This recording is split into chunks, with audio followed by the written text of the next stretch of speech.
नमस्कार दोस्तों, आज अपन प्रश्नावली 2 पढ़ते हैं। बहुपद, इसका परिचय समझते हैं। परिचय में से 1 नंबर में क्वेश्चन आ सकता है बोर्ड एग्जाम में। तो इसमें चर राशि समझते हैं। चर राशि क्या होती है? चर राशि जो ABCD के अक्षर क्या कहलाते हैं? चर राशि ABCD अक्षर हो, कोई भी X हो, Y हो, Z हो, G हो, T हो, ए हो, बी हो, कोई सा भी अक्षर क्या कहलाता है? चर राशि। या फिर किसी संख्या के साथ में आ जाए 2x 3y 7z, कोई सी संख्या हो। माइनस में भी आ सकती है, माइनस में 3z, माइनस में 8y, कोई सी भी संख्या के साथ ABCD का अक्षर आ जाए तो वो क्या कहलाती है? चर राशि कहलाती है। ऋणात्मक और धनात्मक दोनों में आ सकती है। चर राशि हो गई। अब अचर राशि देखते हैं।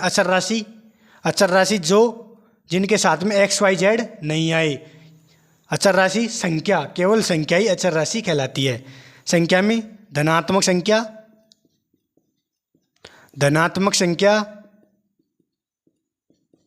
और ऋणात्मक संख्या।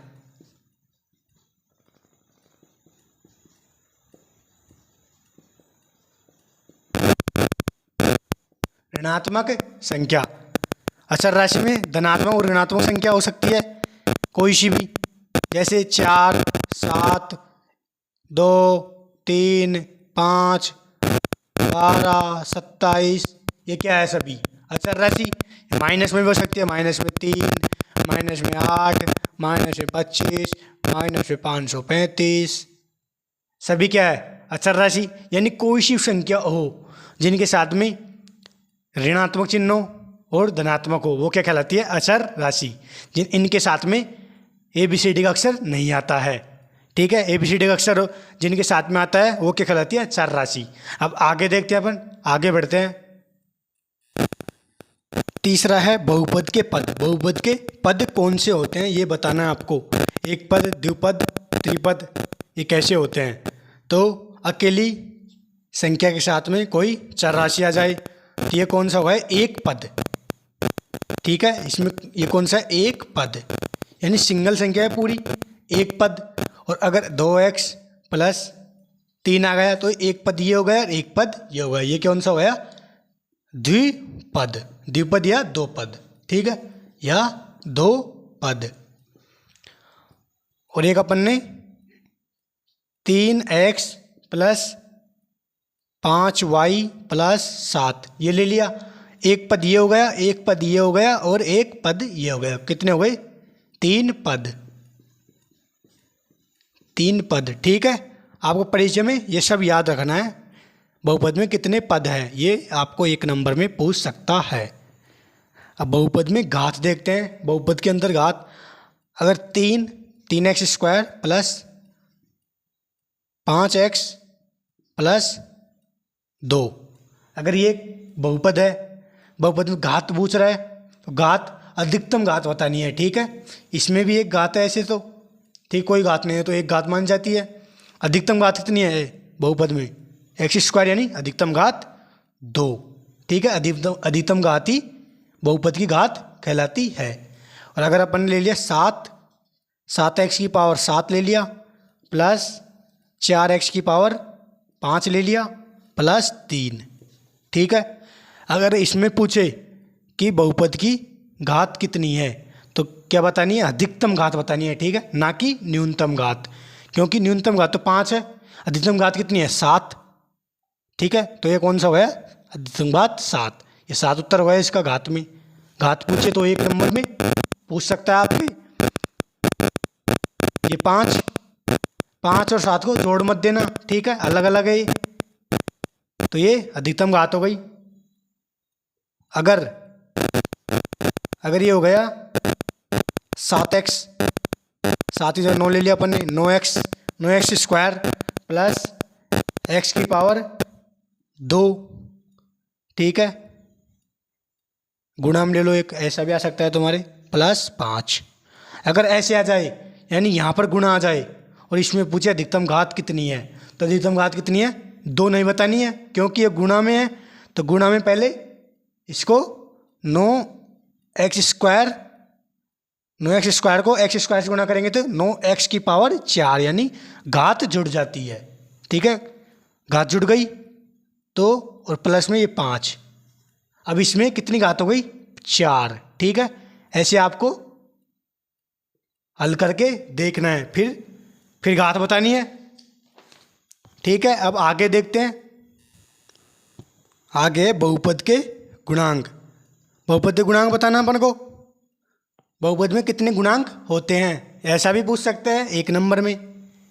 तो अपन ने एग्जाम्पल समझो, एग्जाम्पल समझना आपको सभी को। ठीक है, एग्जाम्पल लिया अपन ने 7y प्लस अपने लिया 7y²। ठीक है, ये एग्जाम्पल लिया। अगर इसमें पूछे y का गुणांक, y का गुणांक बराबर, y का गुणांक कितना है? 7। y के गुणा में जो है वही गुणांक होता है 7। अगर पूछे y² का गुणांक, y² का गुणांक क्या है? 7। ठीक है, ऐसे ही गुणांक देखने हैं। और अगला एग्जाम्पल लेते हैं, अलग अलग संख्या लेते हैं। अगला लिया अपने 4x² प्लस 5x प्लस 2। ये ले लिया अपने अगला उदाहरण। इसमें पूछे अगर x का गुणांक x का गुणांक पूछे तो x के गुणांक कौन है? 5। ठीक है, x का गुणांक 5। अगर x² गुणांक पूछे, x² का गुणांक, तो क्या बताना है? x² गुणा में क्या है? 4। तो x² गुणांक 4 हो गया। अगर ऐसा पूछे x की पावर 0 का गुणांक, अगर ऐसे पूछे x की पावर 0 का गुणांक, तो क्या बताना आपको? जिसके साथ में कोई भी चर राशि नहीं हो, वो क्या होता है? x² का गुणांक। तो x² गुणांक क्या हो गया? 2। कैसे? अगर 2 है, सिंगल है 2। ठीक है, x की पावर 0 का मान क्या होता है? 1। किसी भी संख्या के ऊपर पावर में 0 लग जाए तो उसका मान 1 होता है। तो 2 के गुणा में 1 हो गया 2। ठीक है, ऐसे चेक कर लेना है आपको।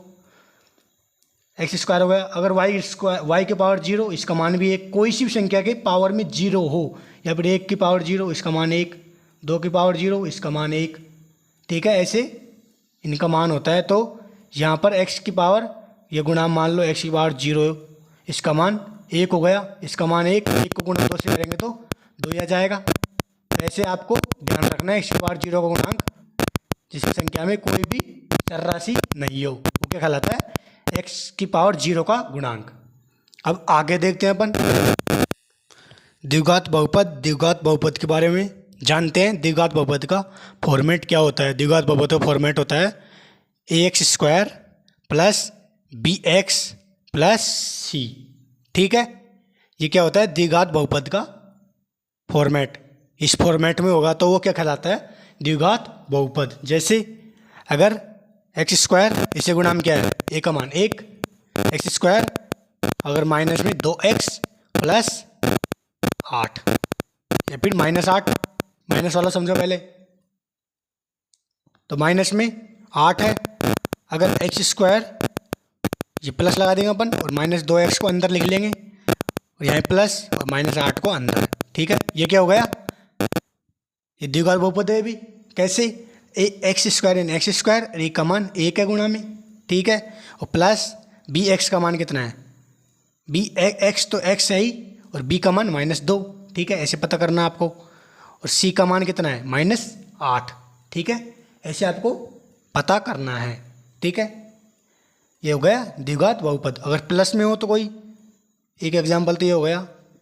ठीक है, अगला एग्जाम्पल हो गया, अगर ये हो गया 4x² प्लस 8x प्लस 0। ये भी क्या है? द्विघात बहुपद, क्योंकि x² गुणा में 4, तो a का मान प्लस, सूत्र में प्लस है, 8x, b का मान 8 और c का मान 0। ठीक है, ये भी क्या है? एक द्विघात बहुपद है। इस फॉर्मेट में होगा वो क्या कहलाता है? द्विघात बहुपद। अब अपन देखते हैं द्विघात बहुपद का अगर शून्यांक दिए हों तो कैसे ज्ञात करना है द्विघात बहुपद। यदि शून्यांकों का योग और शून्यांकों का गुणनफल दिया हो तो द्विघात बहुपद कैसे ज्ञात करना है, इसका क्या फॉर्मेट होता है वो देखते हैं अपन। तो द्विघात बहुपद ज्ञात करने के लिए अगर दो शून्यांकों का योग दिया हो और शून्यांकों का गुणन दिया हो, यानी शून्यांक क्या होता है, एल्फा प्लस बीटा का मान दिया हो, शून्यांकों का योग हो गया ये, और शून्यांकों का गुणन क्या होता है, एल्फा डॉट बीटा। ठीक है, इसका मान दिया हो तो अपन बहुपद कैसे ज्ञात करते हैं ये बताना है। ये क्या है,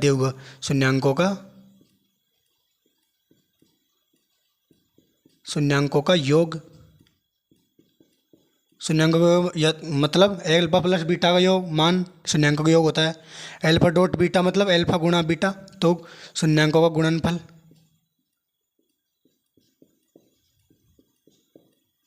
शून्यांकों का गुणनफल